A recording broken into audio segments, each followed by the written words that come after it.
Hello everyone, this is the Nameless One, and today we will be doing the Creator Roundup YouTubers 3. Been doing quite a few of these at this point. Before we get to introductions, I would like to remind everybody, don't forget to like, comment, subscribe, ring the notification bell, follow on Twitch, all that good stuff. And let's go ahead and get started, and I'm going to make Saf go first. Who you are, what you do. Why are you gonna make me go first? As I said so. Who you are, what you do, and when you started YouTube. Sorry, I'm sick. I'm sick. No, I'm Saf.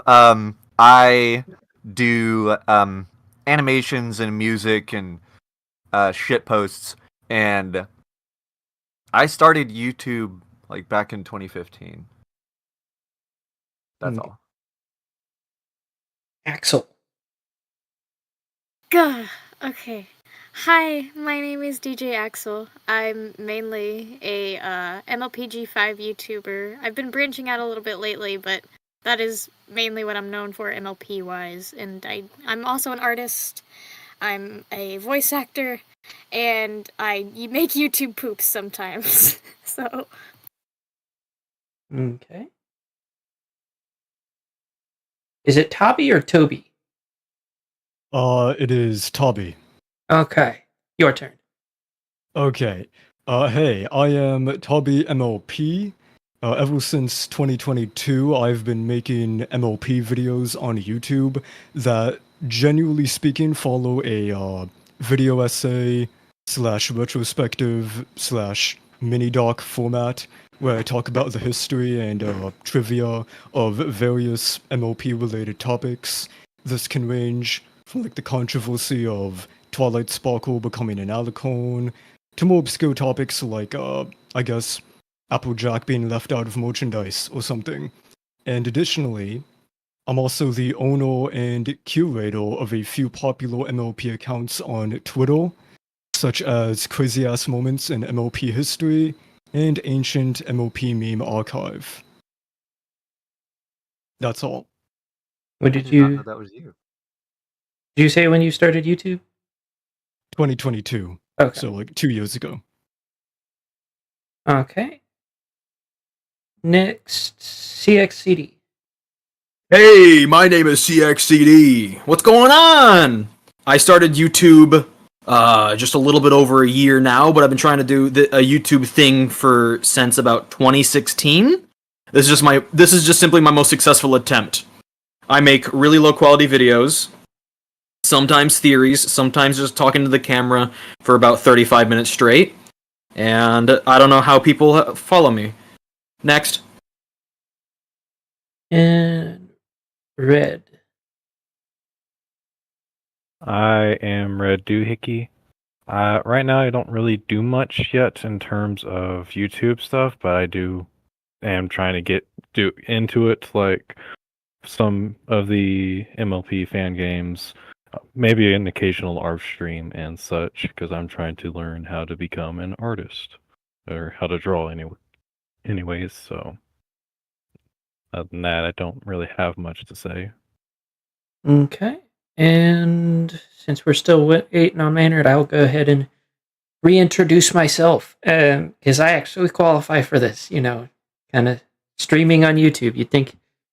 Anyways, I am the Nameless One. If you don't know who I am, then welcome to the channel. I started doing YouTube roughly about 4.5 years ago. Been doing a variety of live streaming type things, as well as there's a Maynard. Hold on.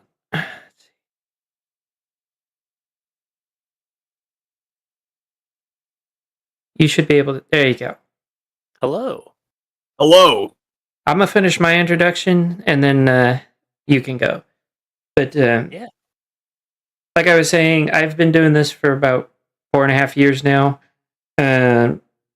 Anywhere from YouTube streams for my D&D stuff, my podcast, and then I've also done a variety of different pony theories for a little while. I think that'll be good enough for me. Anyways, your turn. Oh, me? Yes, okay, sir. I guess everyone else went. Sorry I'm late. Hi, Hi, I'm Mr. Someone. I do most know me for the Out of Our Mains podcast that I run with some friends, where we talk about horses and ramble about other stuff sometimes too. But I also am the head editor for the new Broniest React series, the parody of Bronies React. It's very tongue in cheek and incredibly dry, but we have a lot of fun over there. And how long have you been doing YouTube for? I've been. I'll say when I started doing the podcast, because that's when I really started doing YouTube. I've done, you know, the classic Minecraft Let's Play when you're a little kid, but outside of that, in terms of pony stuff, I want to say it was around 2020 or 2021. I think it was 2021, so it's been about 3 years. Okay. And for those of you in the audience, towards the end, we do a section for audience questions. So if you have genuine questions for anybody up here or all of us together, we will answer those towards the end. For now, let's go ahead and jump in with the first question. And I think I'm going to go ahead and start out with my two usual ones. We'll start with what does y'all's creative process look like for creating videos? And I will start with, you know what, you got here last. You get to go first. Do you want me to call you Mr. Someone or? Mr. Someone's fine. Maynard is fine. People who follow the podcast call me Maynard because that's my actual name. So that's fine. Okay. I just wanted to make sure. So, go ahead. In terms of a creative process, most of the stuff that I make, that I work on, is group driven. I may be in charge of running the Out of Our Mains podcast, and I may be like one of the head directors of Broniest. But really, I find it very hard to do things on my own. Most of the stuff that I end up doing is with other people, so I kind of depend on my friends to. I talk with them and end up getting excited about ideas, and then it spirals out of control from there. So really, it's just I talk to other people, I get motivated, I start working on thing, and I do the work that I expect that nobody else wants to do, so that things end up actually happening. So that's my quote unquote creative process. Okay. Let's see. CX, your turn. Oh, it's my turn. I love having turns. My creative process is genuinely non-existent. Finding ideas is not something that comes across me naturally and easily, and I've been publishing weekly for about a year now. So this, it's kind of hard how that works out. But usually it's just talking with people in my own Discord server, and that eventually evolves into, it'd be really cool. Let's do this idea. Half my videos are made just to prove somebody wrong, honestly. And the other half are made because I spend a lot of hours on them, and I'm very passionate about them. But those ones don't get views, so But no, my passion, my project. Oh my god, I forgot what it was called. What was it called? What was the question you just asked? I immediately forgot what it was. Process? Yes, my creative process does not exist. Okay. And ta-ra! Next person, please. Tabby. Okay, so I would say my process is overall very linear. I basically work on one video at a time, and then I hyper-focus almost entirely on just making that one video. I usually come up with an idea naturally through my own research on things, but maybe sometimes I also have a friend suggest an idea, and I'll say, hey, that's an idea that doesn't suck, you know. So, but that's pretty much it. I don't know really else, you know. Okay. Saf. Well, my creative process, since I'm more of a musician slash meme slash 3D dude, that the 3D is usually for music videos. I usually get infected with some type of idea for a piece of music that will not leave. And so in order to get it out of my head, I claw it out of me into FL Studio and hopefully actually get it right. Spend several hours and sleepless nights working on that. And then I figure out some way to make a music video for it, usually go way too overboard, and then can't make the music video I thought I wanted to make. So then I dumb it down a lot more. And that's what you end up seeing on my channel. Except for the little bit of darkness one. That one I did everything that I wanted to do on that one, which was very nice. But yeah, I mean, Are you okay? you know, I prefer not to answer that question. The silence was so resounding. Next question. The silence, I was so nervous. Oh my Oh god. my god. The silence made me sweat. Oh, But no, Silence. in all Ominous seriousness, silence. my creative process tends to be very chaotic. I usually like. I know, like, some people might look at my videos and think, "Oh my gosh, you're so skilled. You must have, like, spent a long time practicing this." No. I usually learn that stuff like the moment I need it, and then, like, because I can't be arsed to even try and practice. If I even pretend to even think about practicing, I get, like, overwhelming urges to procrastinate and end up not doing it. So Relatable. usually, like, so if you see like a video that I uploaded, usually the stuff in there is like a compilation of stuff I had already known to do before or knew how to do before, and stuff that I literally just learned how to do that minute for that video in a very specific way. So yeah, that's usually how that goes. And having accumulated all that stuff over the last many years, I'm at the skill level I am at, I guess, which I will just admit, most of my stuff is a lot more bullshit than what you think. I know one of the pictures on here is like a picture of After Effects, showing a like a kind of a ring thing, and that's one of my music videos called Into the Rift for Valiant Studios, and that, while it looks 3D in the video, it's not. It's all bullshit, because you know, I didn't have the time to render it in actual 3D at the time.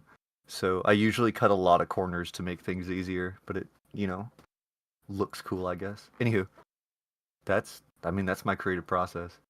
Axel, your turn. Oh goodness gracious. My creative process is so strange. Sometimes I'll be writing the script while I'm recording the audio for the video. It's like basically how it starts is I get the idea and I'm like, okay, if I don't make this into a video, then it's just never gonna happen. So I immediately do anything and everything I can to just get it out either the same day, which is, not good. I should work on things more. Or just get it out the same week. So I'm usually writing the script but also recording what I'm gonna say at the same time. Because also, I can't rely on a script a lot of the time either. A lot of it is just me rambling, but it does get the point I want across and the things that I want to say across better. Because sometimes I can't rely on a script because I'm restless and I'm also bad at reading and writing. I'm bad at writing, definitely. So there's that. And then editing takes freaking hours. editing takes up probably most of my time with that, and that's when things get basically.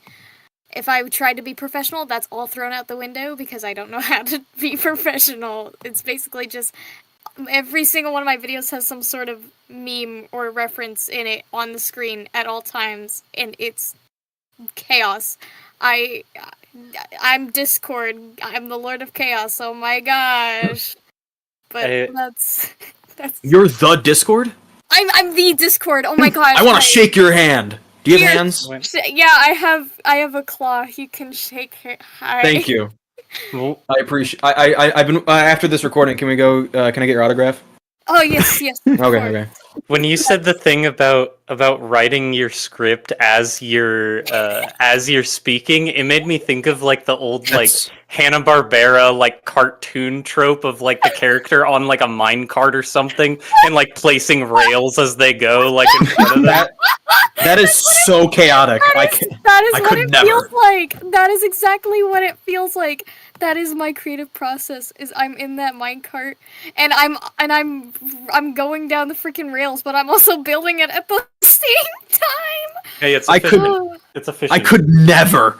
I have to do like 3 or 4 drafts till I'm happy. I could never imagine doing things like that. That is, I don't want to use the horrific word, but that is horrific. No, I completely understand, but I'm extremely impatient, and I'm also like, if I keep this for a long time, I'm gonna start procrastinating on it. It's never gonna get out, so I need to get it done now. So that's what that's like. It's absolute chaos and disharmony, but I like chaos and disharmony. I am Discord after all.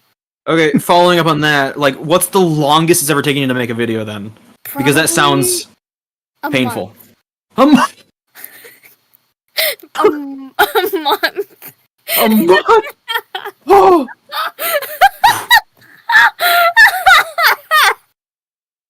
My 35-minute long video took like less than a week. I could never. Oh my god.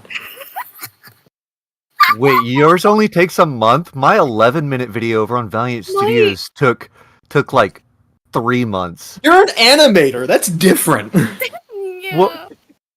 You guys kind of have a point. It's a little different, yeah, but I get where you're coming from. I've been wanting to spend more time on my videos, but I'm restless and I physically can't do it. So I'm like, I have to work on it right now. And then be done. And then because I have done a thing where I'm like, okay, I'm gonna actually try being more professional, putting more time into this, so it looks good, it sounds good, and everything's just great. It's perfect. I mean, not like perfect, but you get what I mean. And every single time I've done that, those videos have never come out and will never see the light of day because I procrastinate really bad. It is terrible, but that's pretty much my entire creative process with my videos. I feel ya. Okay. Red.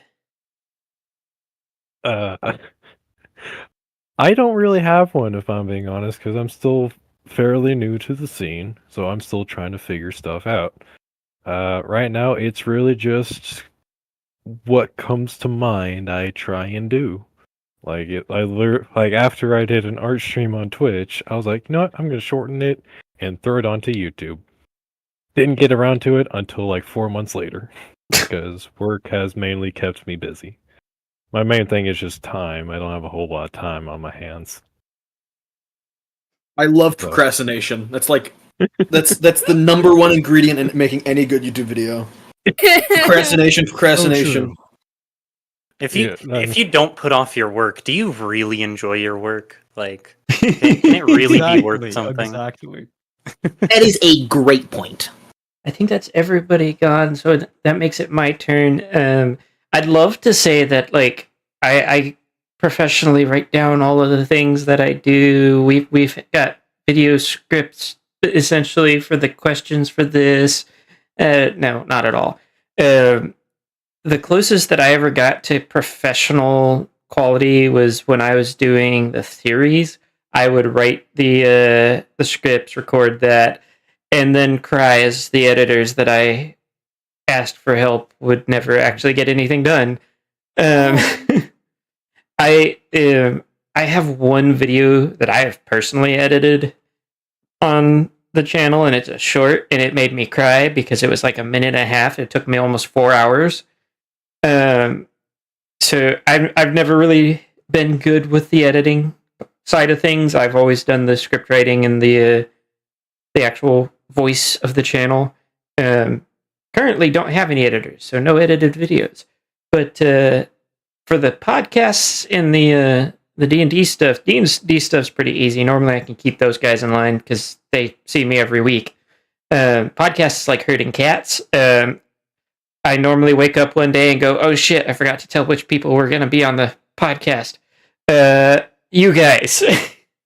And then proceed to spend the rest of the week telling the same 3 people to go check the general information channel when they ask me what time it is.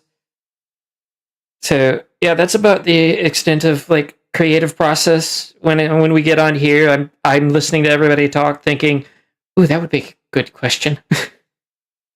So yeah, if anybody ever thought that this was a well thought out, well put together podcast, no, it's flying by the seat of my pants. You got entire time. That's how you do it. That's how you do it. That's usually how it's done, one way or another. Yup. Listen back. Sorry, but playing it by ear implies that you're actually spending time to practice the notation, and that doesn't seem like the case here. It's a metaphor, Saf. It's a metaphor. If it Don't makes worry you feel about it. better, Saf, I've been doing this so long now that I have a list of like creator roundup questions that I usually I ask, which leads me nicely into the next one. For those of you that have been doing this for a little while, and Red, you can put your 2 cents in on things for this one as well. What are 2 things? The first question is, what would you have liked to have been told before you started? And then the second question, what would you tell somebody that's just getting started? What would you tell them? And we will start with Tabi. Oh, okay. So what's the first question again? First question is, what was something that you really wish somebody had told you before you started? Oh, I don't know. So it's like when I first started my current style of videos in 2022, I wish someone told me to like I don't know, just like edit better or something, because like I edited videos before, but I just kind of threw it together quickly because I didn't really care. So I just did it kind of haphazardly, and I kind of wish I did some of my older videos better.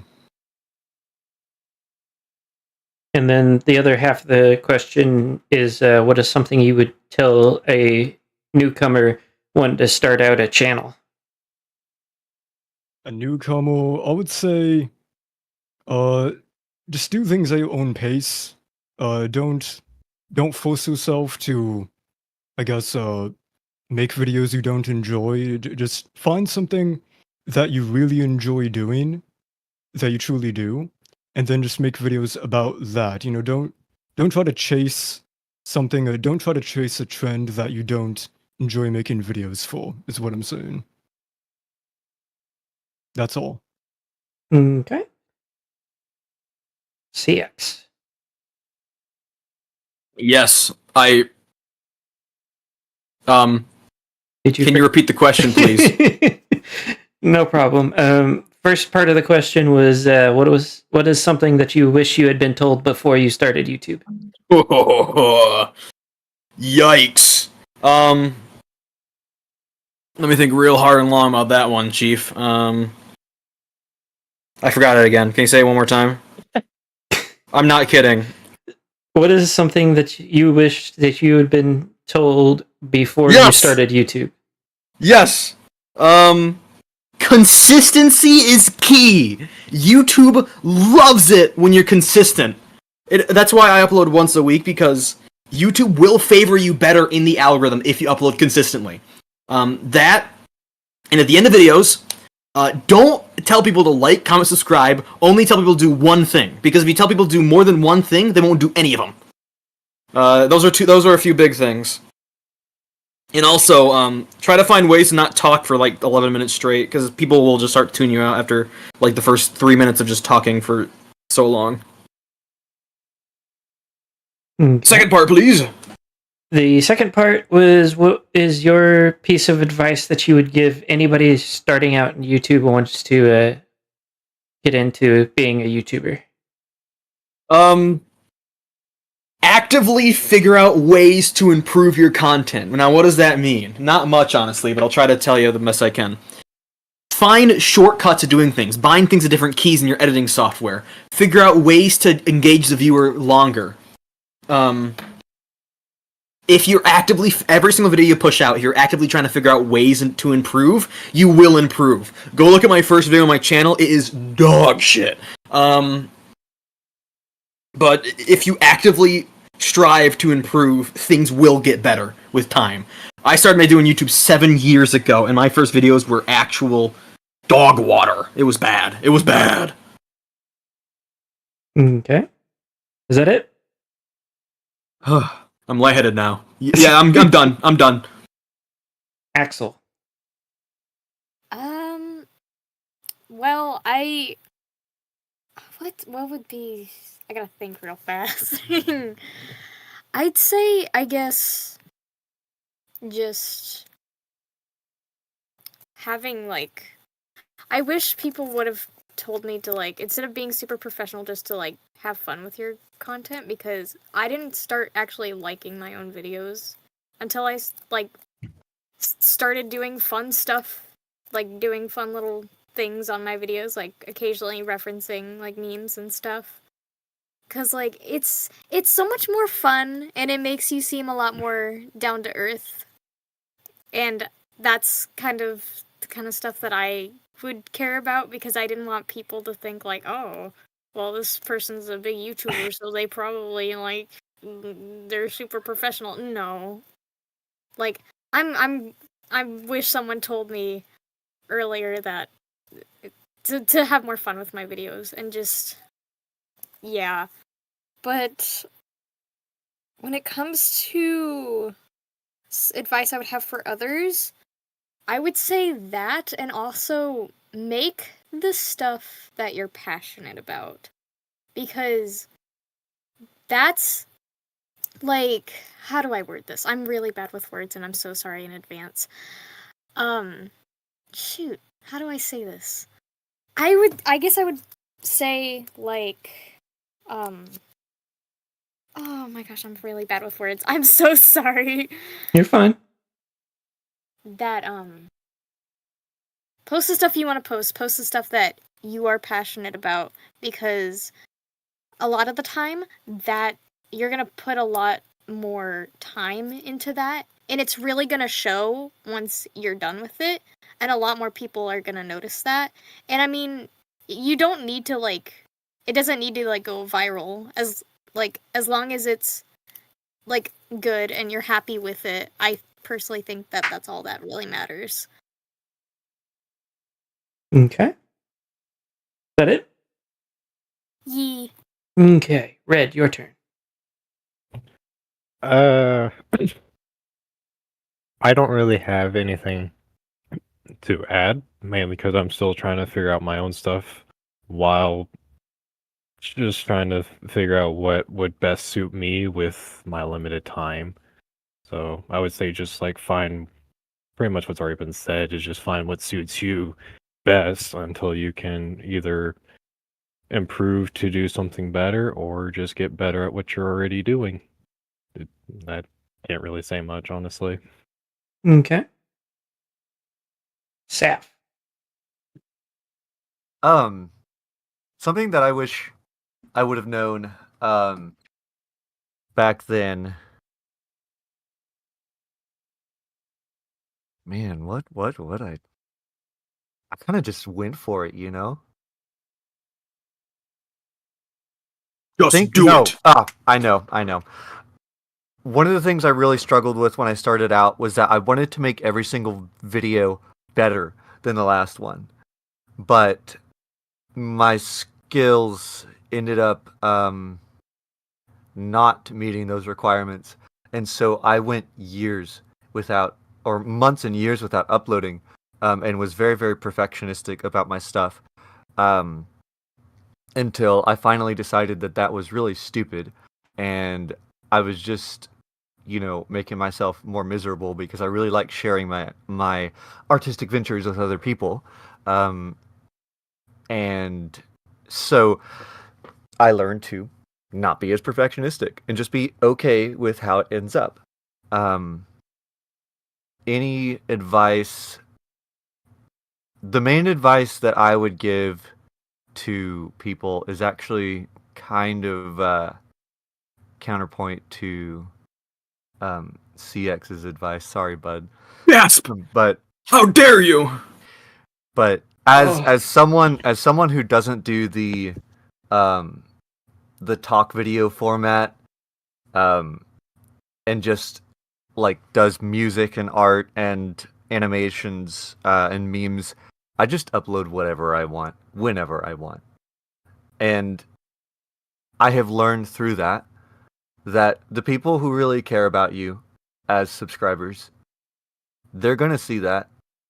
They might not comment every time, but they'll see it, they'll watch it, they'll hit the like button, I don't have to beg them to do that.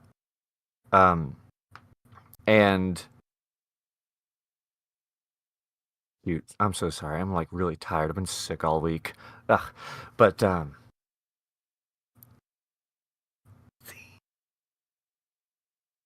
man, that train of thought really left the station. I can't You even lost buy the another ticket. ticket for it. There it is. There it is. Bye bye. All right. I love trains. So, oh, why'd you say that? No. Anyway, so no, like just do what you want, and the people who really like your stuff will stick around, right? And it's not about the numbers. One thing that I got really concerned about, I know Compute got mad at me for deleting this. I made a video once that was Macario's the magical argument video, but all of the expressions were like more extreme. Like they looked really funny and ridiculous. And I had gotten permission from Macario to upload it, and I did. And I took it down for multiple reasons, but one of those reasons was that I really didn't. I noticed that a lot of people were subscribing to me because of that, and I didn't want them to do that because I knew that those people would not watch my other content because that's not the type of content I usually make, right? So I took it down, much to Compute's dismay, and even made a little community post about that because I care more about people that actually, watch the content and engage than a number. Because a number is ultimately meaningless if nobody's watching your stuff. I've seen so many people who have like 17,000 subscribers and then their videos get like 17 views. That is like, a very specific number. I'm serious. I've seen that. No, because that's my number. Oh. What are you implying? Well, I didn't know that. Look, it just happened to be. But yeah, just I personally like unless you're like really wanting to like make money off of YouTube, which I mean nowadays you're not gonna make any money off of YouTube. You might as well just open up a Patreon. But if you're really wanting to like play the algorithm and whatnot, yeah, follow CX's advice. But that's tiring for an animator and a musician. Like that's a lot of work. I can't upload every week. That's ridiculous. My paycheck, so I just upload whenever I want, and it works out. My entire livelihood comes from YouTube. I only make money on YouTube. And I think the last thing I just want to say is be patient. I know that we're the microwave generation. We're used to popping that ramen in there for 3 minutes and it's done, right? So like it's not gonna go that fast with your YouTube channel. It took me over 7 years to get 1,000 subscribers, and only now, for some reason, is the YouTube algorithm deciding to recommend my content to like the browse features or whatever, and so more people are coming in. But even before that, I was just doing it because it's my art. You know, it is what it is. If people want to see it, they can. If they don't, I don't care. But yeah, that's all. Okay. Maynard. Well, my ramen doesn't even make it to the microwave. I just eat the brick. What does that mean? I just eat the What does that brick. mean? What, you eat it raw? Boil it on Yeah. the stove. Have you guys not No. done this? Do you like You put do you it like on the put it in your mouth and then drink boiling water with it? It takes no That would effort be- to put it in the microwave. What do you mean? You're giving me interesting ideas. Don't do that. No, I eat it dry too, so Yes, I have What is to wrong go. with you people? Why am I here? the raw ramen I truthers. do too, so Yes! it's like a lot of people do that in general. Just saying. It's Is a this snack. real? Is this a real thing, or are you guys just making it up just to bust my balls? No, What's no, happening? No, it's it's real. a No, we real do it. We thing. do it. I'm googling this. It's a real thing. Have you Yeah, ever literally. done it? Okay, Are you literally. serious? You take the pack of ramen. You open it up. You have the brick. You take the little seasoning packet. You pour it on top, and you just You Like described right it now. as a brick. You are eating a brick. yeah. You know, it is I think not. this is wonderful advice for YouTubers. I think all this YouTubers should be. Yeah, You if know you want to what's funny? succeed at YouTube, you need to start eating your ramen raw. I might as well know go what- grab that's the a true brick from my secret to sidewalk. YouTube. You know, Success. it's like bodybuilders eating raw eggs. It's it gives you a big boost, right? I boil mine. Yeah, if you you want want to to know have what's the funny? oh, What? Oh, Literally sitting right here above my head on my desk is literally 2 full packs of ramen. Just Oh, in delicious. snacking distance. Yeah, Crunch. I could literally reach over, grab a packet, and Do it. either cook it in the microwave or just No. start eating it right now as bricks, as Take a apparently bite people out of it do. right Yeah, now. just raw. I wanna hear I want to about hear the Great crunch. test. I want to hear it right now. I wanna That's hear not- the crunch. That's not. you're welcome, Nameless, for this Do some, high quality ASMR. content. Don't want to hear a crunch. Don't want Oh, to hear a no. crunch. Let's Oh, not no. do the crunch. Can I go grab a No, packet no round real crunch. quick? Okay, fine. Let me. I'm totally make sure- just in the future. I'm just so you guys know. I'm totally willing to do that on mic right now. If you guys want me to, just put it out there. I can do take it a right bite out of now. a I've got ramen the brick? packet open. Yes. I think Nameless has stated let's not do the crunch into the Oh. microphone. So unfortunately, the bit will have to live another day. Okay. Um, in terms of the actual question and not my eating habits, for advice that I wish I could give myself when I started, honestly, it would be that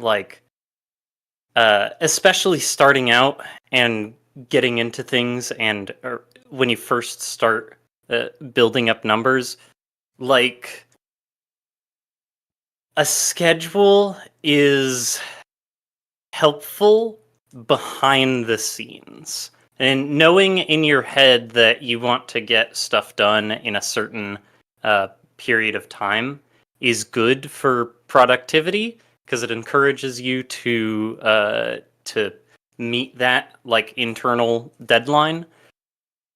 But at the same time, when you don't meet that, stressing out about it and thinking that everyone who watches your channel is going to start losing their minds because, oh my gosh, the Out of Our Mains podcast uploaded an episode a day late.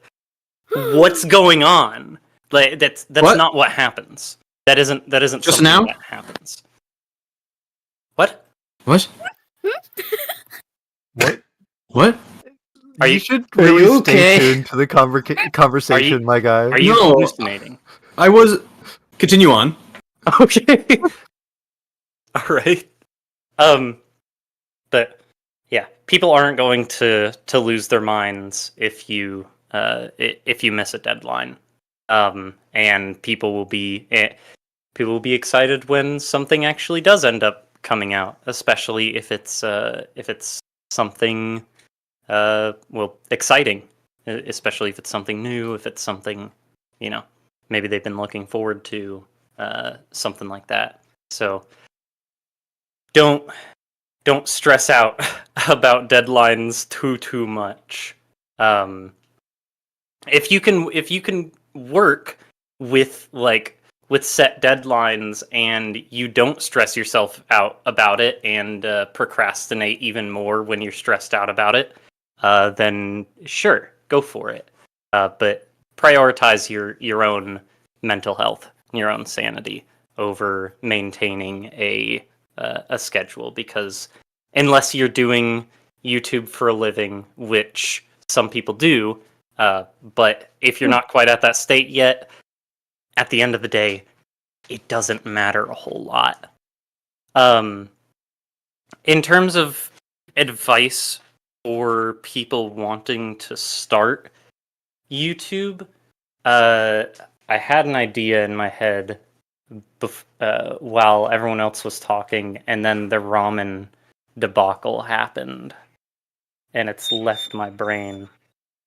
I need to try raw ramen now. I'm curious. Yeah, it's a Is it delicacy. like chips? What does it taste like? Kinda, I guess. Just like really weird looking potato chips. In a Have, sense, have I you mean, seen ramen? Do you know what it looks like? it's like Yeah. I had to think about it for a second, but I think so. oh, What do you mean you had to think about it? in terms of advice for people starting out,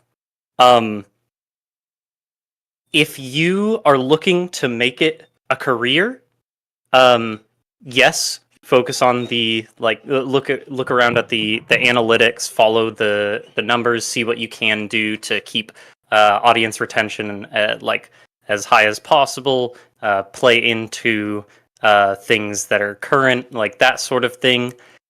If your main goal is not to make profit from doing what you do, don't ignore that stuff. Just make stuff and put it out there. That's about it. If you're not looking to make it into a career and it's just a hobby, don't make it into work. I am someone who struggles with that a lot, even with hobbies outside of creation. I will often find myself not having fun with video games or with reading or things like that, because I always make it work. I have to be doing this at this I'll literally look at my Steam library and be like, oh, this game got an update. I need to play that. I don't really feel like playing it, but I need to play it in order to keep up with what's going on in the game and everything. Don't make things work that aren't work. That's my biggest advice to small or people just starting out. Slightly related side tangent on that. That's also a criticism with a lot of game design nowadays, especially the live service model. But we're not going to get into that. Yeah, I'm not even talking about live service games. I was talking about specifically in this example, I wanted to play Risk of Rain 2, and then I saw that Team Fortress 2 had its Halloween update, which is it's not really content, but TF2. I'm a big TF2 fan. I didn't feel like playing TF2 today, though. I felt like I needed to play it because of Halloween update, but I went and played Risk of Rain instead because I don't want to work myself to the bone playing a video game. I mean, TF2 is a live service type game. In a sense. TF2 isn't just live, it's life. That's true. That's true. But anything else you wanted to add, Maynard? Or is that it? I think that's about it. Okay. So I think I've let everybody go so far, so this is my turn. As far as things that I wish I had been told before I started all of this, you're allowed to not know exactly what you wanted to do when you start out.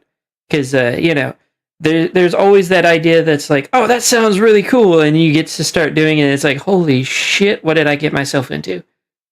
That was me with trying to do the theory side of things. Part of the reason I ended up stopping that was, one, there's only so much you can do with that, in my opinion, and two, especially with the editing side of things, holy shit, it's a lot of work. even if you have people helping you, like it's very difficult to keep up with the schedule. I don't know how some of the people. Well, I do know how some of the larger channels do it, but the smaller channels, I don't know how they keep up with it. It's probably why the YouTuber stereotype is we don't know what sleep is.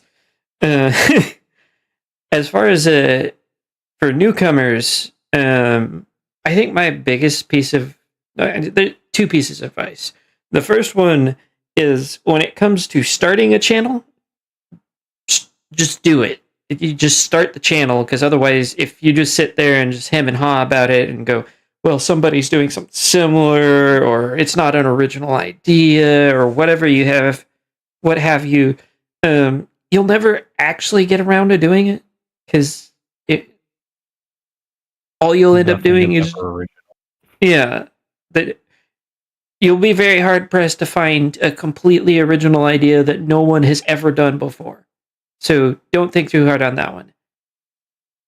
And if you're doing like the 80th game theory style channel, it's always going to be like your first. Your take is going to be different than everybody else's unless you are stealing people's videos, at which point don't do that. That is a good way to get taken down.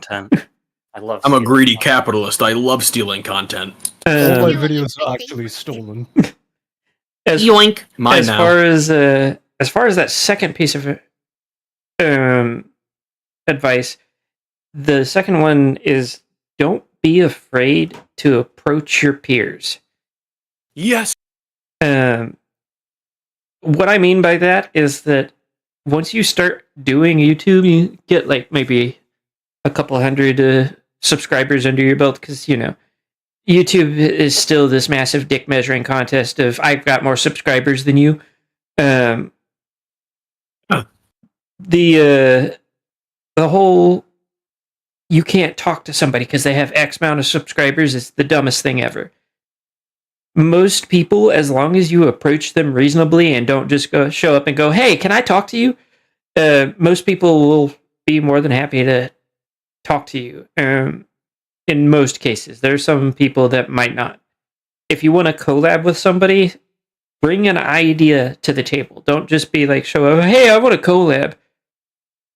But also, on top of that, be sure to have something to show for yourself. If you have like one video that's like an iPhone 2 phone cam, then maybe wait until you get some more quality stuff that matches their content.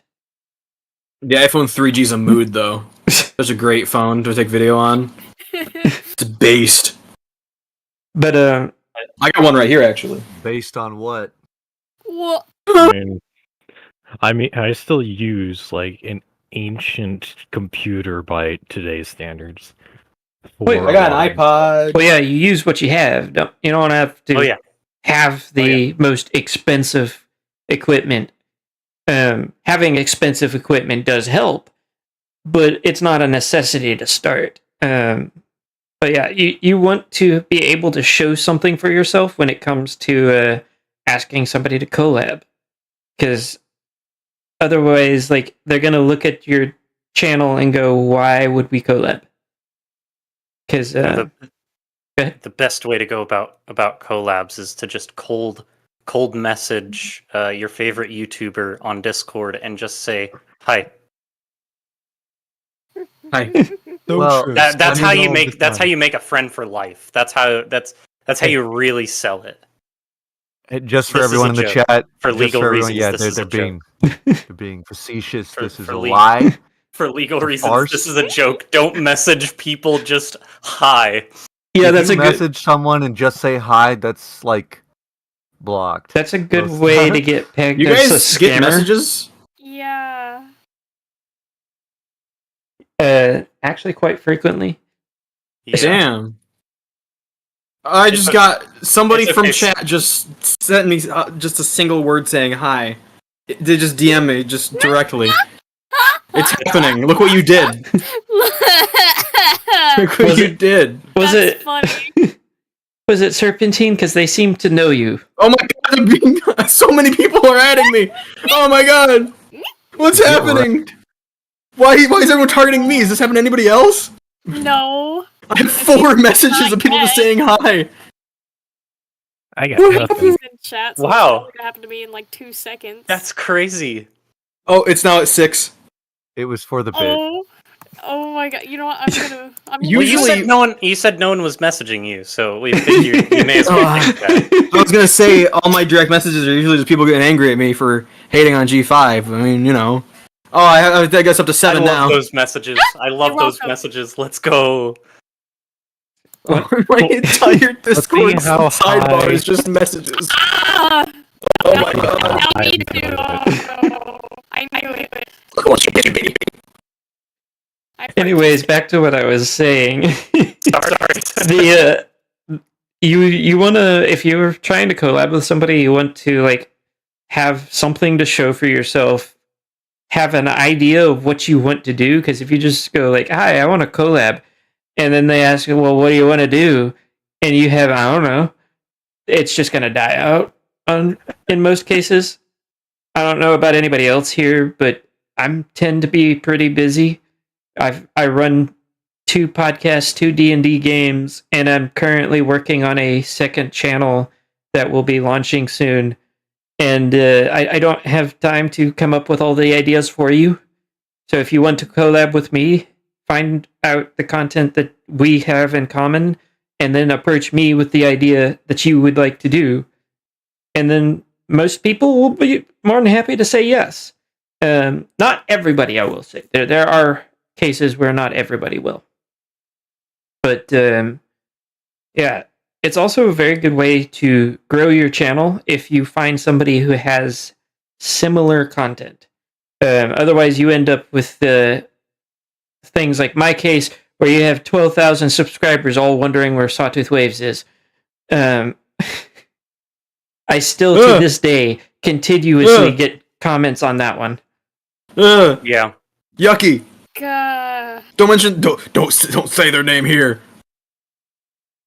It's like a bad y'all better word. Be careful. You're gonna break open a whole Pandora's box right there. So similar to. I'm in fear. Voldemort. Yep. Wait, I shouldn't say that name either. The one who shall not be named. That's better. You mean the nameless one? No. Oh my god. That's Nameless, are you there? Did you die? No, I'm fine. Okay. I can't believe Nameless is dead. You This said is so his sad. name. You said his name 3 times. So- Beetlejuice. Anyways, Beetlejuice. next Thank you for question. the name. Attention, Kmart shoppers. And I start with Toppy. Next question. What's the most difficult part about being a YouTuber for you? Okay, I'll say overall it's probably the editing, like the video editing. I just procrastinate a lot in that part of the process in particular. So it's kind of I may only get like 30 seconds done in like a single day because I just procrastinate so much. And it's also the part I kind of just get sidetracked on the most, I guess, because it's just difficult for me to vision in my head what exactly I want something to look like in the video. So it's like I kind of just have to mess around, figure out what exactly to put in, and that takes a lot of time, and that's why I don't upload super frequently. That's all. Okay. Axel. Probably just finding, especially right now, finding something to even make a video about, because honestly, a lot of my videos are theories, because I love theorizing, and I do other stuff, like I did a bunch of other stuff recently, but I love theorizing, and it's been so hard to even find something to theorize, not even just MLP related, just in general. So I guess just finding something to make a video about. especially right now. I'm not gonna push anything because I'm like, I don't want to pressure myself or anything. Ha, that's funny because the last video I uploaded was pressure related. Ha ha ha ha. Funny joke. But Doom, doom, Yeah. doom, doom, doom, doom. but that's Pressure. probably my my biggest issue. Anyways, play pressure on Roblox. Okay. Maynard. Okay. Hello? Oh, Give me 1 second. I lagged out. Hello. Bro was Oh, I across did. the room. Oh. Yeah, I was across the room. My dog was angry at me that he was stuck in my room. What's the hardest part? Yes. Honestly, it's got to be like, for me at least, I can tend to be my own worst enemy in a lot of areas. One of them is just like obviously the procrastination in certain contexts. It's very easy to come up with personal excuses to not finish editing a particular video or whatnot. But it also would probably be just as Axel mentioned, pressure. But like I can tend to put a lot of pressure on myself. I worry way too much about what other people think of like the stuff that I do and of me. And so I definitely can like get a bit of a perfectionist mindset in certain contexts. But it would probably be the hardest part of being a YouTuber is being me. Okay. Red.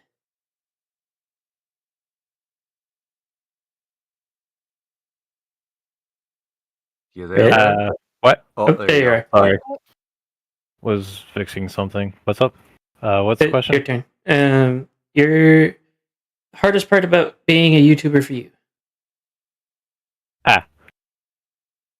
For me, it is not knowing what to do and not having a whole lot of time. Mainly because it's just the way my work schedule is at the moment, which will more or less may improve in the future. That's more of a time thing of what the future may hold on that. And honestly, for like experience, it just also comes with time.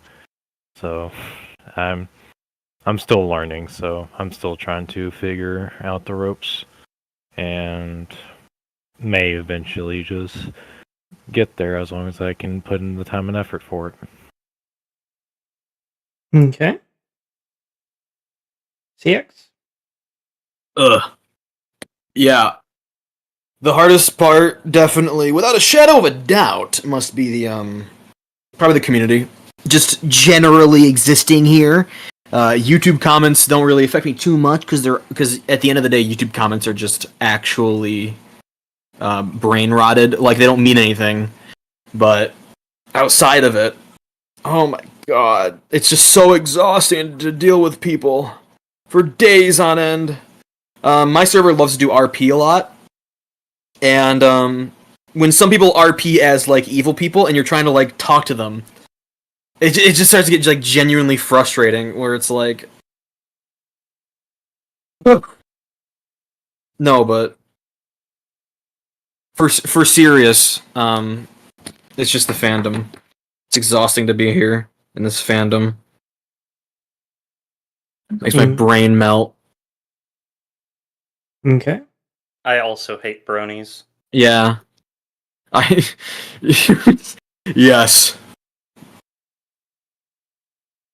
Staff. I think um one of the hardest things is, at least for me, because I more so do content to upload, like just kind of upload whenever, right? Is sometimes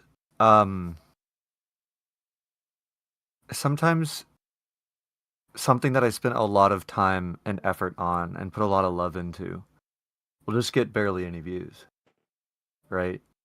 That's so real. Oh my And god. like for instance, the song that I made, shoot, I forgot what it's called. I know the in-dev name was Lonely Strings, but the song that I made called A World Out of Time um was I spent several weeks working on that one, which is usually that's really long for me to work on a song for that long. Um and I don't even think it's breached over 1,000 views. And um it's been pretty much no feedback on it. I think there was one comment on it, which really sucks because it is probably one of my best pieces in its genre that I've made so far. But at the same time, I am thankful for the little bit of attention it has gotten, and thankful people enjoyed it. So yeah, That is that can be disheartening, but I also know that at the end of the day, I can't be in it for other people seeing it. I have to be in it because I just like making the art. but that is so real, genuinely, of working super hard on something and it's not MLP related, and then you post it and it gets piss all views, and you're like, Actually, it man. was MLP related. Exactly. Oh, it was? Oh, it's even It worse. was. Yeah, and Oh. the other stuff that I've made, um, the stuff that I don't make or the stuff that I make that's not MLP related is a 50-50. I kind of like have, Is it? yeah, well, because I kind of have like several sects of subscribers. I have like the bronies that subscribe to me. I've got like fans of this really niche game called Real Space that subscribe to me. I've got like children that subscribe to me for my stupid Wiggles edit of All Star. Yeah, I made a mashup between Toot Toot Chugga Chugga Big Red Car and All Stars by Smash Mouth. Is really stupid, but that's like one of my most viewed videos, and I'm kind of sad about that.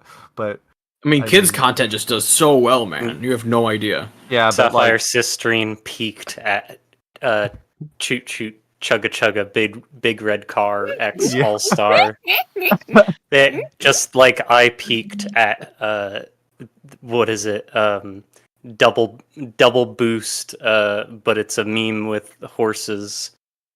yeah, That was a lot of words. but Yeah. I have noticed recently, and you know, like I said, you know, for people to be patient as their channel grows, I have noticed recently that little by little there are more and more people who are dedicated to watching the videos when they come out, and it's very sweet of them. So, yeah, people will get there eventually. That's all I have to say. Axel, did you get to go? Ye. Okay, I think that covered everybody then. So I guess that's my turn. God, there's a lot of different things. The editing when I was doing that side of stuff, if the 4.5 hours to make a minute and a half long short wasn't context enough for that, is difficult for me. But like I don't really do that as much anymore. I think the biggest issue that I have had, besides like getting up the motivation to do the thing, has definitely been dealing with critical comments.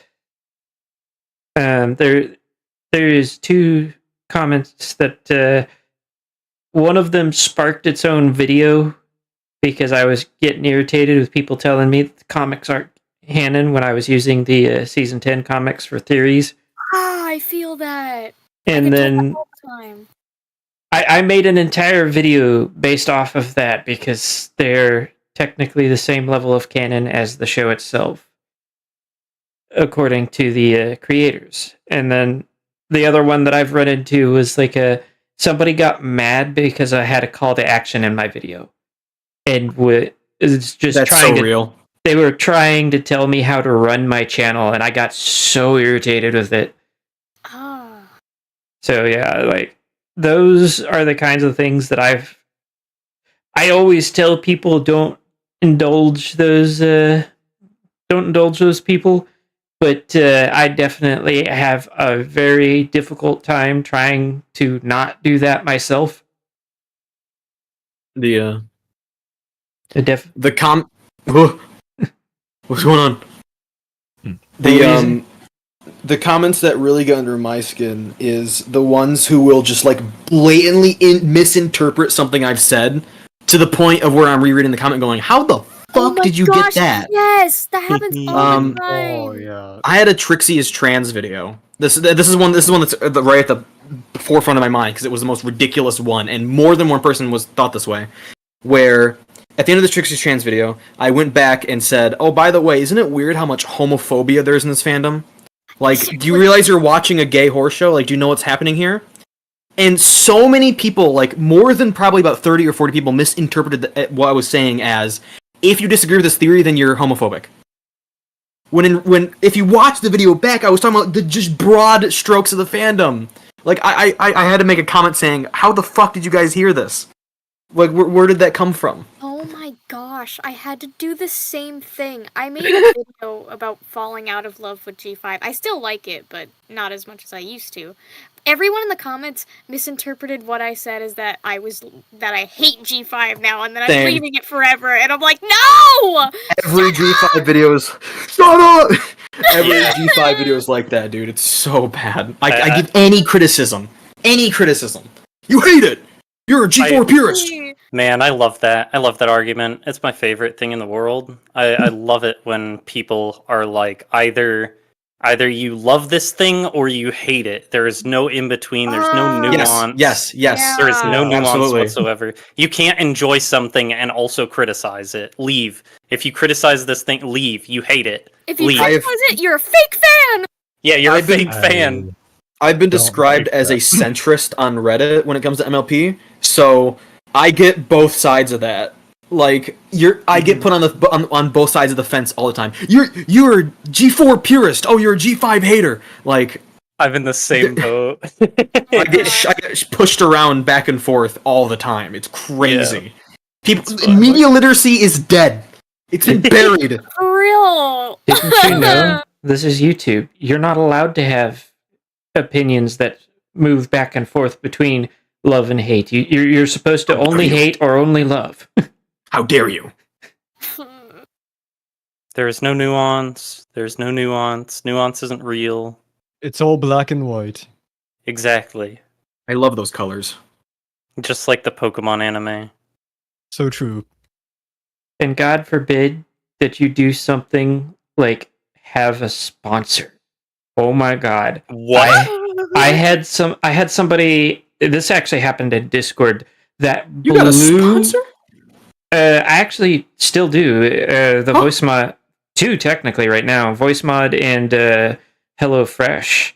But somebody found out that it was a completely unrelated YouTuber had a sponsor and was just like ripping them apart in a Discord.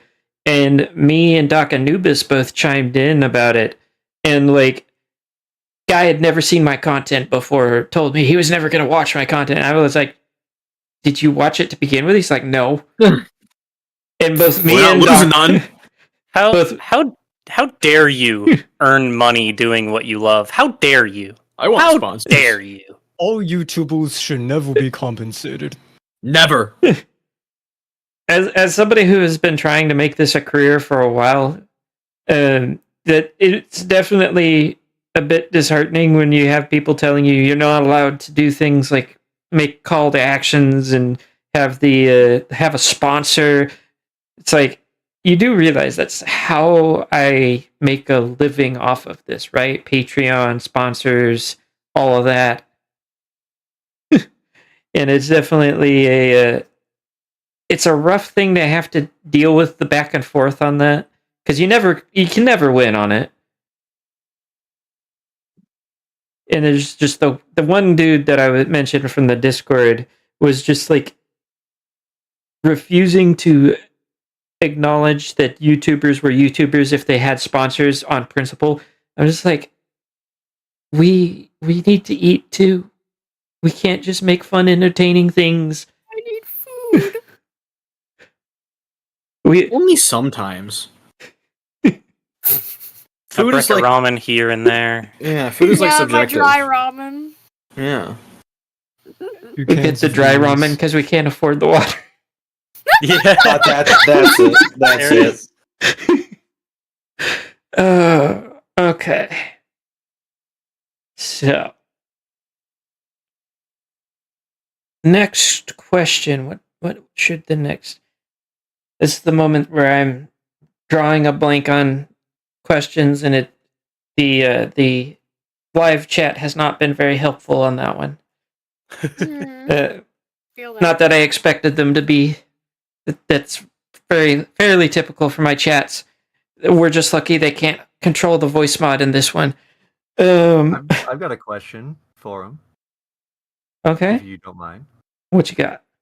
What editing softwares do you use, and why do you use those instead of others? I use DaVinci Resolve because it's Yeah. Yeah. Oh, sure, yeah. Round of applause. Well, I mean, like, also, what do you use to record, et cetera, et cetera? Like, what software? I use Audacity because there you it's go. free. All right. I use Windows Voice Recorder because it's free. True. Based. What do you use to edit your videos, CX? DaVinci Resolve, also because it's free.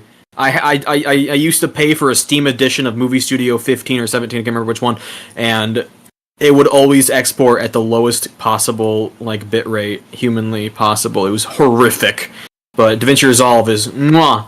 Once you get if you're coming from something like Premiere Pro, it's a little bit weird and funky. It just does things in slightly different ways, but if you've never done editing software before and you want to get into YouTube, start with DaVinci Resolve because it is free and you're not missing anything by using it. And if somebody tells you that you are, then they're dummy. I will make a slight note God. on this because I have somebody who was trying no. to use DaVinci Resolve on a potato. It does expect you to have a pretty decent computer, so That if is you try true. to do too much on it, it will come out all kinds of funky. Okay. Yeah. Counterpoint. Take off your CPU cooler and put a blowtorch pointing at your CPU. It makes it run faster, and you will be able to run DaVinci Resolve at that Good. point. Delete System 32. It just slows your Don't do computer that, down. don't do that. Don't even joke No, about don't- that. don't I do have that. legit had an editor do that. You Don't do gotta copy System 32 to the second folder, and it'll make System 64. That's how you get a 64-bit PC. Duplicate I'm- it. Yeah. I'm pretty sure even nowadays with Windows, they don't even let you delete System 32 anymore. He You somehow have to do managed to command pull it line. off. You have to use Really? command lines to. You have to Yeah, like you have basically to- strangle your PC, say "Give me System 32," and it'll do it. But Yeah, just going yeah, into your and even files and then- clicking delete button will not work. If you hit Even then, it may break everything on your system. No. Everything. He No. broke his Yeah, don't computer because actually- he did that. So don't actually delete System 32. This is a joke. If you don't want to do any of that, you can also put red racing stripes in your PC and make it go faster, about like 10%. That's I think. true. I we remember got some that. work logic. I mean, duct tape works too. Just anything just to give it some speed lines. Red and Axel, Yeah, like- you haven't chimed in on this one. What do you guys use? I'm ashamed to tell What you is it? guys what I use. I have seen people Listen, use buddy. everything from Blender to like whatever the hell their computer came with. So One of my YouTube buddies, PSI May, she fucking exclusively edits on her phone. So whatever you say can't be any worse than that. Oh. For like the longest time, up until now, because I've had to change my editing program because now the one that I was using sucks, and Compute knows exactly what I'm talking about, was CapCut, because it had a recording feature and it was really easy to edit everything on there. Sounds And it familiar. also had like a noise reduction on there for your audio, and I was like, yes, and it's so easy to use. And then all of a sudden, everything is premium now. I can't use it anymore. Wait, it's not free anymore? It's not free anymore. I totally thought that was his entire selling point was that it was free. Yeah, What? the whole point is that it was free, but now What's it's only the like point? a couple features are free now, and I'm like, this is stupid. So I switched to a program on my PC called Microsoft Clipchamp, and it's actually pretty good. I used it for my pressure video recently, and it held up pretty great. And I started using Audacity for audio and stuff. Is this built into Windows 11? Yeah, it is. Oh my god! It actually looks pretty sick. On Windows 10. I used to edit on Windows Movie Maker, and by edit I mean based. That's I based. did that That's when I was different. like 10 years old and making those My Little Pony. Oh yeah, I like, also plays. did that when I was 10 years old. Yes. Yeah, I definitely did that. It definitely wasn't when I was like 20 years old. Don't be ashamed to play with toys at the age of 20 plus. It's still valid. I don't care what anyone says. As a collector of toys, not just MLP, it's still freaking valid. Don't let people make you feel ashamed of playing with toys at this age. As I know long as somebody- toys are Windows Movie Maker, then we will point and laugh.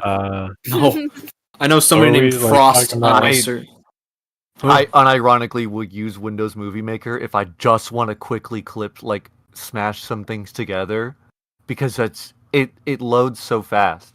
Like, It I- does. Disgusting. Wait, what? Yeah. Wait, Windows Movie Maker? Wait, how are you launching it? Like What do you mean? what computer? Are I you have a running Windows- Windows 7? No, I'm running Windows 10. How did you download it from somewhere? Yeah? Yeah. Where? On the Windows Store. I'll give you a link later. No, not on the Windows Store. Is it not? No, it's No. the original Windows. It's the Windows 7 Windows Huh. Movie Maker. But you got to be careful. There's a site out there that is a scam that is not the real Windows Movie Maker, and it will just give you a virus. Okay, But I won't do it then. I mean, I'll send you the actual link. I don't know who you are. True. I don't know who I you would give are. myself a virus. Give me a virus. I don't care if you get a virus. I care about might- me get a virus. He might steal your computer. Just that's a different. That's just the entire thing gone. Yeah, yeah, I'll wake up one morning, look over my desk, and be like, "Oh, my computer's gone." yeah. Son of a bitch! Downloaded a Sapphire. virus. He got your computer. Geolocated and broken into my home. Yeah. Okay. Yeah, no, you could see over on the images that flash through there some of the stuff that I've done. I use Blender for my 3D stuff and some of the 2D animations, as well as After Effects. That 11-minute video I told you about was completely edited in After Effects. I did not use Premiere Pro. I don't know why I did that, but it is what it is. What? And also sometimes I will use Reaper to edit videos. Like on my You channel, use- there's Reaper to edit videos? Wait, hold Yes, on. Wait, how do yes, you do can that? What? Yeah, you can do that. Wait, the audio thing? Yeah, What? What do you You mean can- you edit videos on Reaper? you can do that in Reaper. What the fuck? What does that Yeah. mean? You just export in MOV format or something? No, like you It's just or- noise. If you have FFmpeg downloaded, which everyone who's a video editor should have FFmpeg downloaded, I don't. Reaper has video capabilities. I do. I forgot I did, So- but I do. So Oh, like for the but it's only simple stuff. Like for the I don't know if y'all have seen. No, you probably haven't because y'all don't watch my stuff. But on my channel, there's a video called Twilight's Magic Motif, and all that was like clips of the show like smashed together. But I didn't like smash them together in another software. I just did that all in Reaper. And then there's also that one I swallowed shampoo one that was all edited together in Reaper, and then yummy. I put it in After Effects and put text over it. What? So how much do you use After Effects for? Like, do you do entire videos with After Effects? Yeah. Well, isn't After Effects just like meant for like only shot by shot? I mean, Like, maybe. it's for After Effects of I mean- of like a movie shot, not to edit an Yeah. entire video with. Like, yeah, sure, I guess, but Okay. I've edited entire videos with it. I've never used I think Premiere Mumbo Pro. Jumbo. I think Mumbo Jumbo did that before. He I- switched I- over to Premiere Pro, but he used to edit with only After Effects, and he was like, "Yeah, this is probably a dumb thing to do." I actually, Well, I knew somebody else that did that as well. Well, After so Effects. the thing is that most of the the videos that I make are music videos, and so like I like having really fancy visualizers with my music videos, and After Effects is where you do that stuff, and so it's just easier to do it all in After Effects. I'm not sitting here trying to make videos like you make, with all these images going around and What? and I and tuned out for a second. What? I heard me. You can skip back in the stream and listen to it. Okay. Okay. But like I don't make those types of videos, right? So I don't need that type of fast editing stuff because it is definitely not fast editing in After Effects for those types of videos. But yeah. What about the rest of you? What do you use, Nameless? Well, Or did I'm you gonna let answer already? Red go first because Oh, okay. he's been trying to get a word in edgewise for a little while now. Apologies. I mean, I've just been sitting here listening, honestly, because what's the question? I'm like completely What- lost. That's what all I'm editing- getting is, Same. like, What softwares do you use to make videos, editing, recording, all of that? as of I've mainly just been using OBS, and like some of the programs I use was like Frida for my drawing stream that I captured with OBS. And as of recently, I've been trying to actually get set up a capture device so I can record Xbox 360 games. And I've been trying to get that to work if my stuff doesn't continuously break. Okay. So that's been What capture But, I device mean- are you looking into? Hmm? What capture device are you looking to get? I've already got one. It's the Elgato 4K Pro Mark II. Okay, gotcha. Yep, the Elgato seems to be like the standard for things like captured devices. Yeah, I have an it kind of is. I have an XR1 because it was much cheaper and I didn't need anything super high quality. But but it's I nice just button. got the 4K Mark II because it was the PCIe, and I tend to like my stuff internal, so I got that as a Ah. capture device because I like to keep it inside if possible. That makes So- sense. Yeah, I got that, and been trying to get it to work. My main issue has been like my streams don't come out smoothly.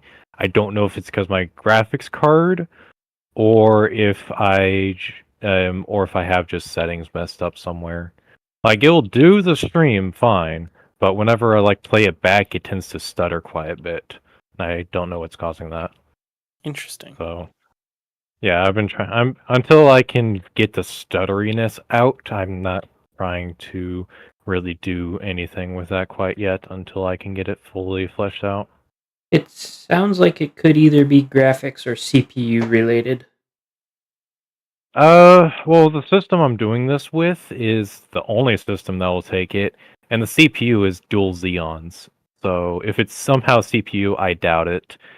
I think it is my GPU, but with it being the Intel Arc, but I could be wrong. So, but I don't know. Don't know as Intel much- Arc. I don't know as much about Intel. You doing it on a laptop or a desktop? It's a full-size desktop. It's actually a custom build I made. Intel Arc is so freaking cool. It's the third. It's like Sega. It's so cool, dude. The third competitor graphics card. I hope Intel Arc gets far because right now their compatibility is a bit spotty. Yeah, I mean, they've actually came a long ways with their drivers, and are like apparently, according to one of my friends, their Intel Arc A770, which barely beats out a 3060 when it was first launched, now is actually on par with the 4070 in some games. Oh wow. Yeah, Interesting. so it's actually quite impressive for a graphics card now, and fairly cheap too. Still for like $300 compared to like $500. So, yeah, the only issue is with it being a server platform is what the graphics card is in. I can't really use it to its full capability because of the resizable bar needs to be activated in order to use the Arc to its full capability. That might be part of the issue then. And Well, the thing is, I also switched it to my RTX A4000 workstation GPU for its decoding, which NVIDIA has always been like the better one for years when it came to like capturing video, and even that's having the same issue. So I don't know. Only other thing I could think of is an issue with the Xbox. But I'm not exactly because I'm not exactly the best with the hardware software problems like that. I've been trying to figure it out. I mean, I don't think it's the Xbox itself because it's a 360. The most it's going to be doing is 720p. So if it was somehow the 360, okay, but I kind of doubt it, mainly because it's something with the stream itself. Whenever it comes to like the conversion to a format, because it displays perfectly fine on my recording software, but something in the converting process makes it to where it's not smooth. It's very stuttery. So I'm just trying to get it figured out right now. I had to wait for a replacement though because my original card somehow broke with some of the chips falling off. But the replacement just came in today Eat for them. it, so I'm gonna be testing that later. Chips. Actually, right now I've got it plugged in and was actually trying to make sure that the thing worked, and it's working right now. I just need to actually start doing something with it. But as far as for me, I use quite a few different programs actually. For the streaming side of things, I use Streamlabs OBS. I prefer that one because it's got a more user-friendly user interface. And if you pay for it, you can also get the multi-stream, but I'm broke, so no multi-stream right now. I've used OBS in the past, and I've had less problems with Streamlabs than I did with OBS. When I was doing recordings for audio, or if I do recordings for anybody for audio, I use Audacity. I use VoiceMod to clean up my my audio when it comes to like live streaming.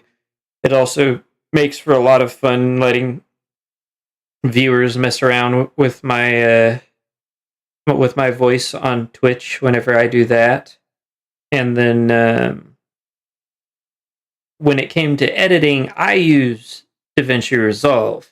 Funnily enough, the reason that I knew that about the CPU thing with the DaVinci Resolve is the person that I'm doing the second channel with was using CapCut because he was refusing to switch over to DaVinci Resolve because it had messed one of his videos up, and he was just like obstinately against it until he realized that CapCut won't separate the audio like DaVinci does for my recordings, because the way that I have my recordings set up whenever we do recordings for that channel, the game audio, the Discord audio, and my audio are all in separate tracks, and so we're probably going to be moving to that. But yeah, we used pretty much all of those different programs. But we're about an hour and a half in, and I'm drawing a blank on questions at the moment, and I'm not seeing any. I think there was one genuine question in the chat from White Sales, and he asked, what are some like particular inspirations for content creation? Like who inspired you? Ooh, that's a good one. Yeah, let's do that one. That's funny. I'm gonna make Saf go first. Wait, like what is my inspirations? I think the question's kind of more aimed at like who inspired you to start doing it, like what content creator. But we can expand it if we need to.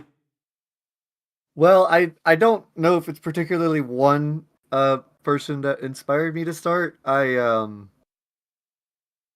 had just seen content on YouTube and I really liked seeing that stuff. But also like the thing that really actually no, I do know. I do know. Cuppy's gonna kill me for this. Animusic. Animusic is what inspired me to Yes. start doing music and It all animation comes and back to music Animusic videos. with you. Yes, it does. It It's all always goes. Yes. It's either with you.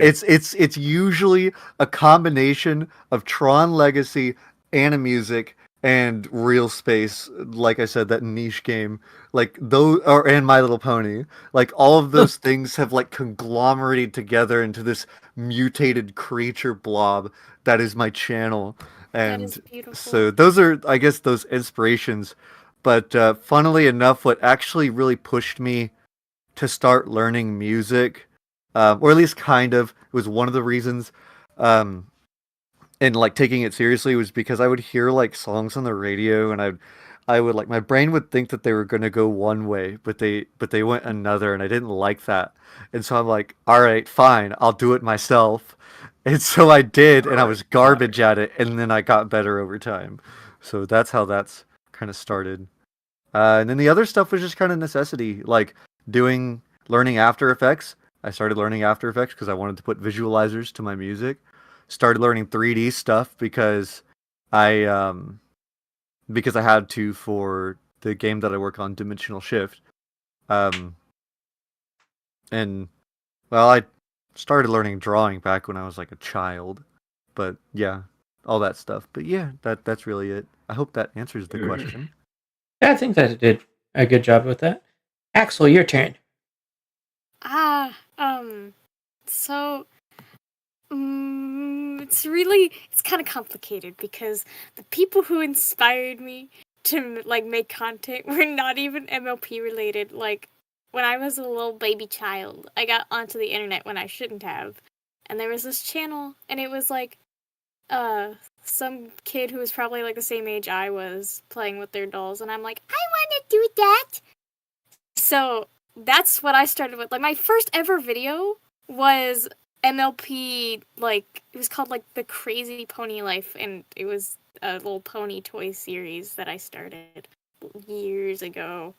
And then later on I started watching Minecraft, and I'm like, I want to make Minecraft videos. Yes. So I started making Minecraft videos when I was like As you do. like 11 to 13. No, 11 to 15 actually. I stopped making them when I was 15. And I'd say when it comes to like inspiration for like stuff now, cuz I started doing the YouTube stuff like with this specific channel, the DJ Axel one, like I think a year, maybe 2 years ago. And that was because I was like, G5 is actually cool, and I'm gonna be like those old pony YouTubers I used to watch and make analysis videos on them. But for like the longest time, I didn't even use the alias of DJ Axel. I was using Blossom Sweets. So now it's like my most popular name. So if anyone recognizes me from that, I guess, because that's what that was. And then Axel came around, and I'm like, I like Axel better. So now it's Axel. But my main inspirations now would probably have to be probably my pal Drezzy, because Drezzy makes freaking great videos. I know she hasn't uploaded in a while because of her situation, but gosh, her videos are so good. She makes amazing theory videos. And I'm like, I want to do that. That's cool. I got such cool friends. But yeah, that's my inspiration journey of making content. Okay. Let's see. Tabi. Oh, okay. Okay, well, I would say from what I do now, I would say that I first kind of got the idea to make a channel like this, like several years before I actually did, because I started watching a lot of non-pony related video essays on YouTube, just about games and stuff like that. And I really thought the style or just the format was interesting to do. And but I wasn't really sure what to make video essays on. But it wasn't until like 2021 or like late 2021 that I discovered I got more into like watching pony videos in general, and I found channels like Shunks, for example, who made video essays about MLP, and that really kind of showed me, oh hey, this is something I'm genuinely interested in that I can make make video essays about. But so I would say for like non-pony channels that inspired me, I would say kind of like Blame It on George, maybe Lemino. I'm not sure how to pronounce that. Lemino or whatever. And then for pony related stuff, I would say so it would probably be Shunks, probably a Little Shy, and yeah, that's it. Those are the ones that really inspired me to start creating, basically. That's it. Okay. CX.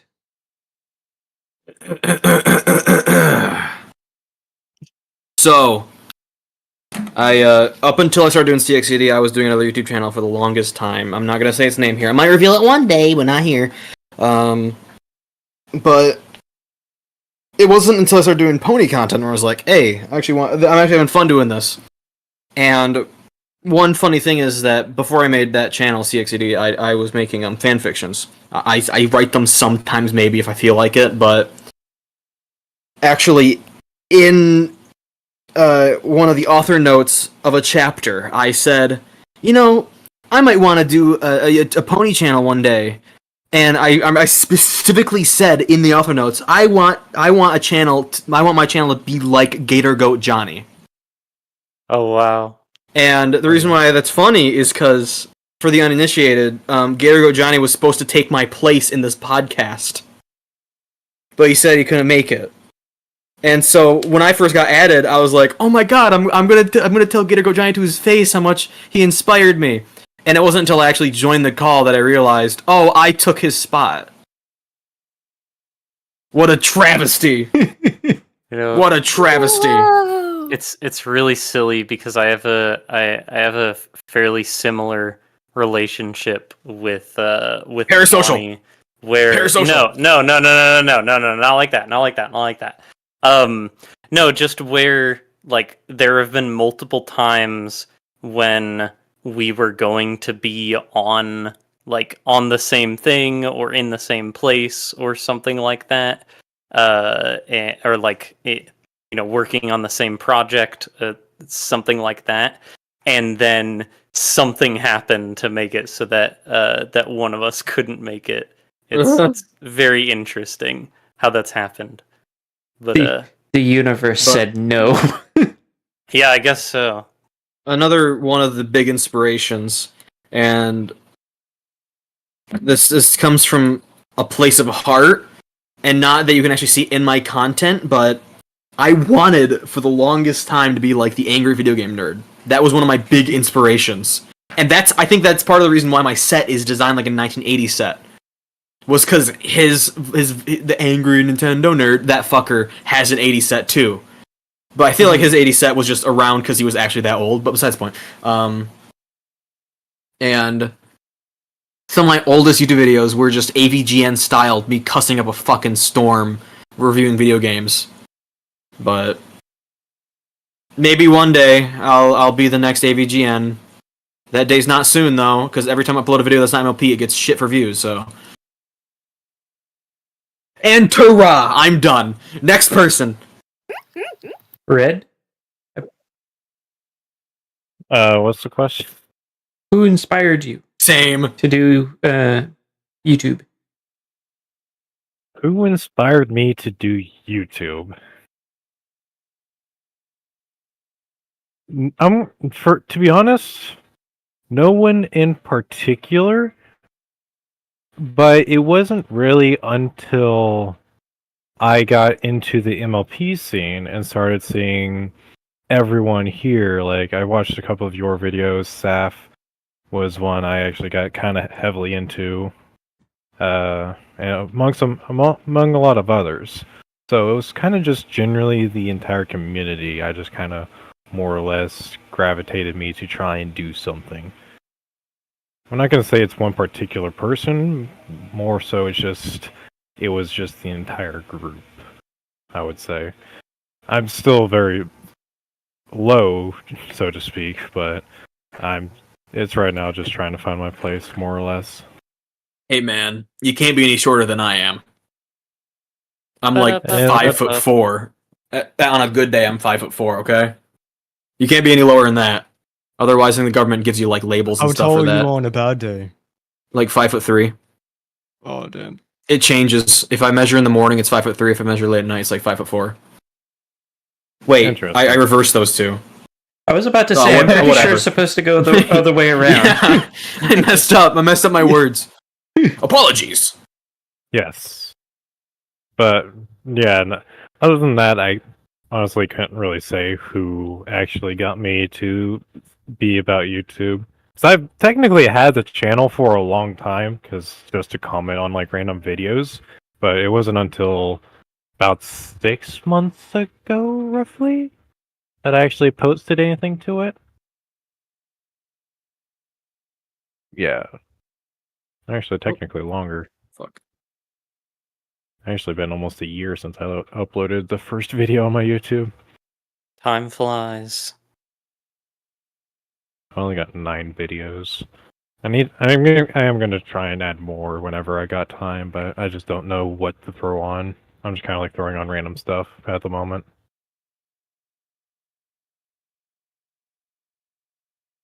Okay. But yeah, that's my whole take. Maynard.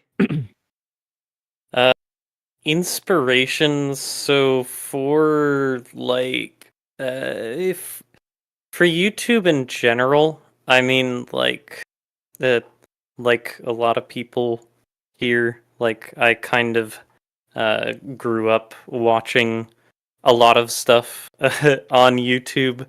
And so there was definitely always that idea in my head of I want to be a YouTuber. I want to make YouTube videos.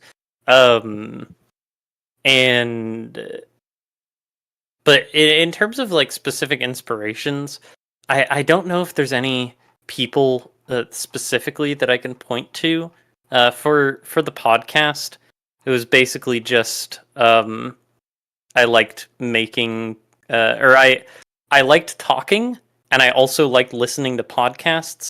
And at the time, around when, because I kind of grew up on a lot of like brony YouTube stuff. Like I followed Little Shy and AC Race Best, and why am I forgetting other names of people? But quite a lot of people in the pony fan base that I followed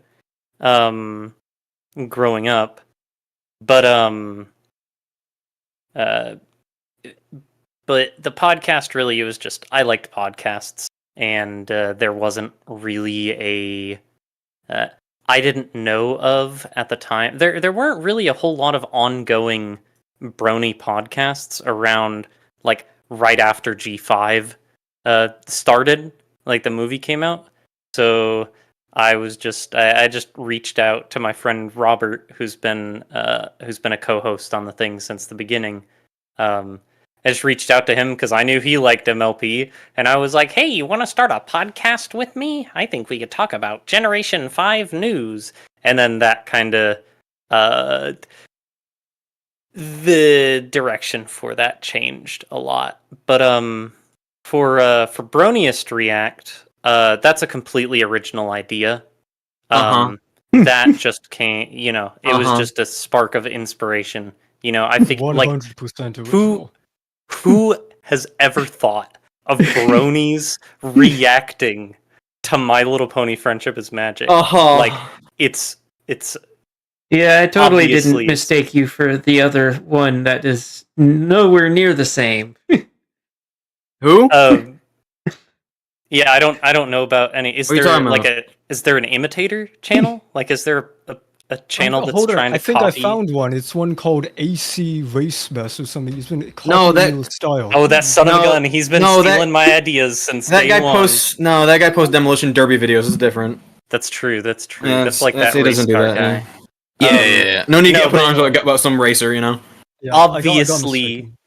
obviously, Brony's React was a huge inspiration for Broniest React, and but also like all the people that are in Broniest React are also in a way an inspiration for that series because I don't think that it would be nearly as fun to work on if I liked what Axel said earlier. I love my friends. I have so many talented friends. Like that's how I feel constantly. I'm surrounded by so many talented people. The name of the show. It's the name of the show. He said it.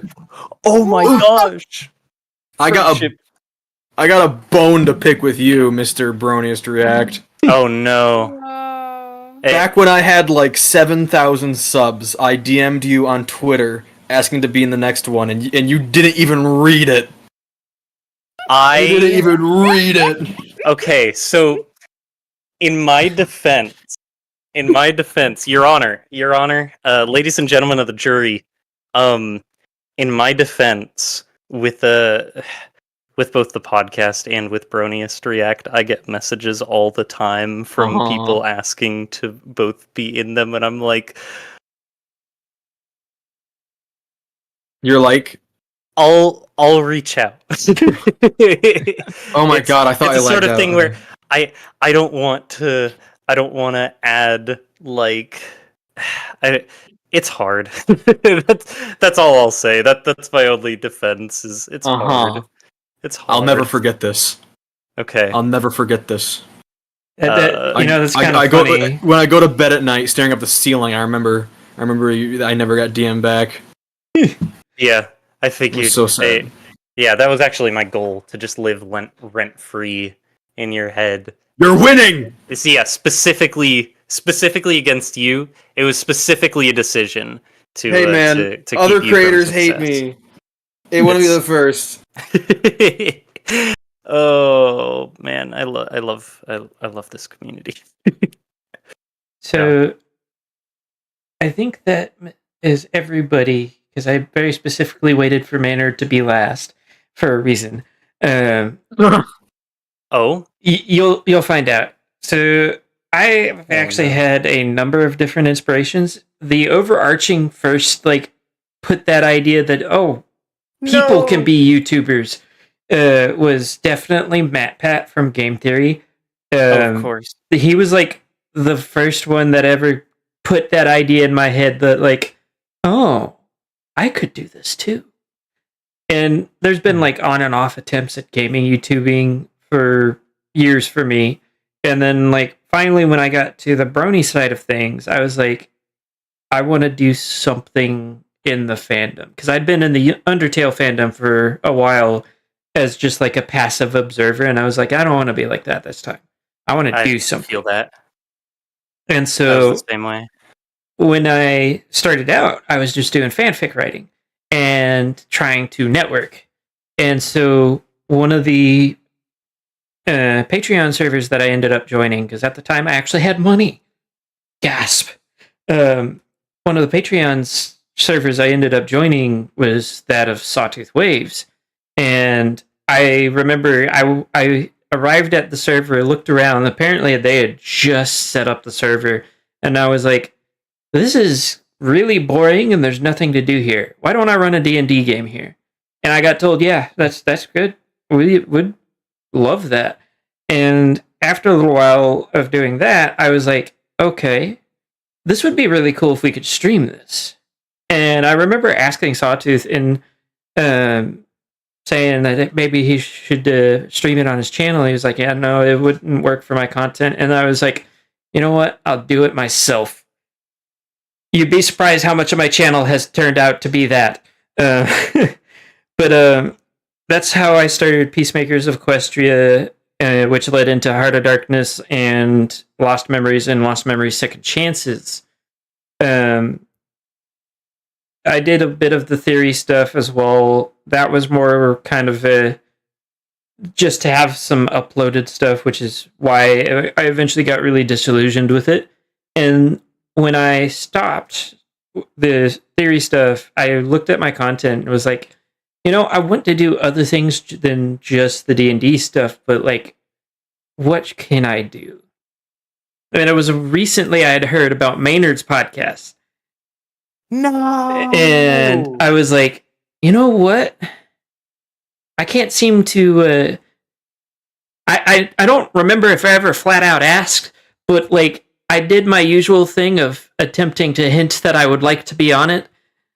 I know I did that at least a few times, but I was like, you know what?